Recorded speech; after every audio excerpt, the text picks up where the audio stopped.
Pakistani public से पूछेंगे कि आखिर क्या वजह है जो बांग्लादेश में इस टाइम सिचुएशन हुई है। आर्मी ने इंटरिम गवर्नमेंट अनाउंस कर दिया वहां पे, क्या वजह है कि हिंदुस्तान से जितने भी कंट्रीज 1947 या उससे पहले अलग हुए थे, आज तक वहां पे डेमोक्रेसी क्यों नहीं आ पाई, चाहे पाकिस्तान हो चाहे बांग्लादेश हो। जबकि इंडिया की अगर बात करें, वहां पे आज तक भी ऐसी सिचुएशन हमें देखने को नहीं मिली। मैं समझता हूँ कि हमारे मुल्क में जो हमारे साथ हुआ है ना, हम जब एग्जाम्पल्स देते हैं तो हम यूरोप और दूसरे मुल्कों की एग्जाम्पल्स देते इंडिया हैं। की दे दें, मैं वैसे बात कर रहा हूँ, एक जनरल बात कर रहा हूँ। उनकी हिस्ट्री है बहुत सैकड़ों साल पुरानी। ठीक है, वो लोग भी इसी तरह थे। वहाँ पे भी जो है बादशाहत थी। वहाँ पे भी बादशाह कहता था कि जी इसका सर कलम कर दो, इसकी कर दो, ये कर उतार दो। वहाँ पे वो बहुत सारे। अब वहाँ सिचुएशन ये है कि वहाँ बिल्ली को भी नहीं मार सकते, जानवर को भी नहीं आप नुकसान पहुंचा सकते। ठीक है। तो ये बहुत सालों सदियों की मेहनत कह लें उनकी, या एक प्रोसेस के थ्रू गुजरते हुए वो मुल्क इस स्टेज पे पहुंचे हैं कि वो दावा कर सकते हैं कि यहाँ हमारे ट्रू डेमोक्रेसी है। हमारी उम्र सिर्फ है 70-75 साल, 80-75-76 साल।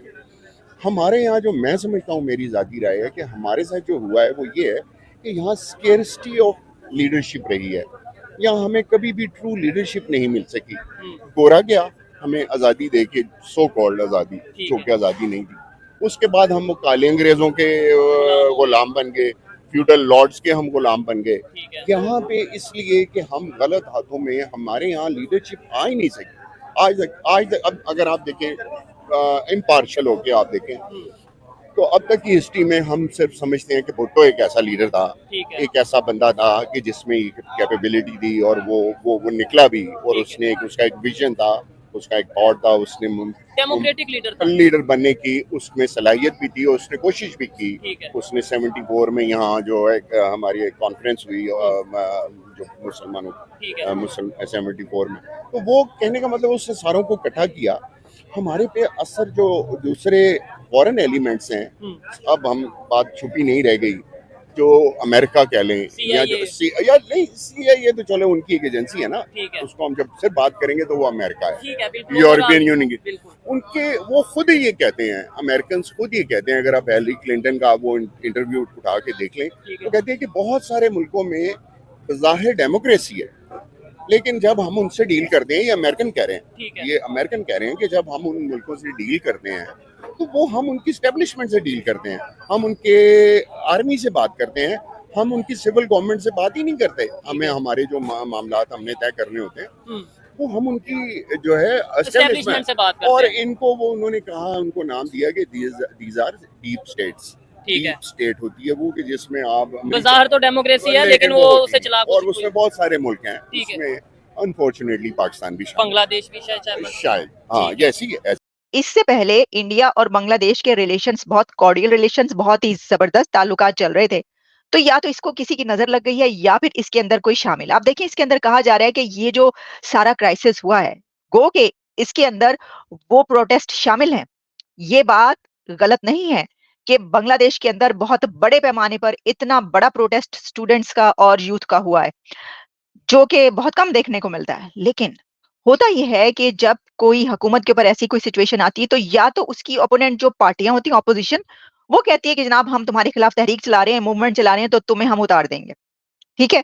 या फिर वो खुद कहते हैं कि जनाब ये सिचुएशन है तो ये हो गया, हम रिजाइन कर देते हैं। लेकिन ऐसा जब हो कि कू की सिचुएशन आ जाए, कि फौजी जर्नैल आए और वो आकर ये कहे कि तुम्हारे पास 45 मिनट्स की डेडलाइन और 45 मिनट के अंदर तुमने रिजाइन करना है, और उसके बाद हमें नजर आए कि शेख हसीना जो है वो बैठे हैं कि उसके ऊपर उनके फौजी हेलीकॉप्टर के ऊपर, और उड़न छू, शेख हसीना उड़न छू फौरन, और 45 मिनट के अंदर उन्होंने रिजाइन भी कर दिया और वो इंडिया की तरफ प्रवास कर गई। तो इससे फिर ये बात नजर आती है कि ये जो है, ये इसके पीछे किसी का हाथ हो सकता है। तो देखें, अंदर तो बैरूनी हाथ हमेशा ही हर कंट्री के अंदर जो इस तरह के हालात पैदा होते हैं वो कहते तो हैं कि बैरूनी हाथ हो सकता है, लेकिन इसके अंदर चाइना का नाम भी लिया जा रहा है कि क्या इस कू के पीछे, ये जो सारी डेवलपमेंट हुई है, इसके पीछे चाइना है। क्योंकि इंडिया के रिलेशंस बांग्लादेश के साथ बहुत ही जबरदस्त चल रहे थे, बहुत अच्छे चल रहे थे, और उनसे उनकी जो एक टर्मिनल का ऑपरेशनल उनको राइट्स मिले थे। अभी हमने आपको बताया था बांग्लादेश के अंदर जो पोर्ट जो है उसके राइट्स जो इंडिया को ने ले लिए थे, और उसमें चाइना को बहुत बुरा लगा था। पाकिस्तान को भी बुरा लगा होगा, ऑब्वियसली ऐसा तो नहीं होता कि पाकिस्तान को बुरा ना लगा हो। लेकिन उसी के साथ जो कुछ और एग्रीमेंट्स, वाटर प्रोजेक्ट था, उसके ऊपर भी बांग्लादेश का झुकाव नजर आ रहा था। गो कि चाइना भी वो गई, जाती हुई नजर आई शेख हसीना, इंडिया भी गई, लेकिन चाइना को ये सब कुछ पसंद नहीं आ रहा था। दूसरा, इसके अंदर एक और बात कि क्या इसके अंदर चाइना का हाथ है, ये जो सब कुछ हुआ है, पूरी डेवलपमेंट और क्राइसिस कि बैरूनी हाथ जो कहा जा रहा है, क्या चाइना का हाथ है, ये तो हमें वक्त बताएगा। यानी ये कि अगले चंद घंटों में, चंद दिनों में हमें अंदाजा होगा कि कौन कौन सी जो अंदर की साजिशें हैं वो सामने आ रही हैं, अगर ऐसा है। लेकिन अ, इसमें जो सवाल है वो ये है कि अब इस सिचुएशन में जो है, तो कौन सा कंट्री जो है वो इन बेनिफिट है और कौन सा कंट्री ऐसा है कि जिसको नुकसान होता हुआ नजर आ रहा है। तो इंडिया क्योंकि एक बड़ी ताकत बनता हुआ नजर आ रहा है, और फिर वो बार बार इंडिया ये कहता रहा कि देखें मुझे उससे जो है पनपने नहीं दे रहे, या ये कि साजिशें हो रही हैं सब।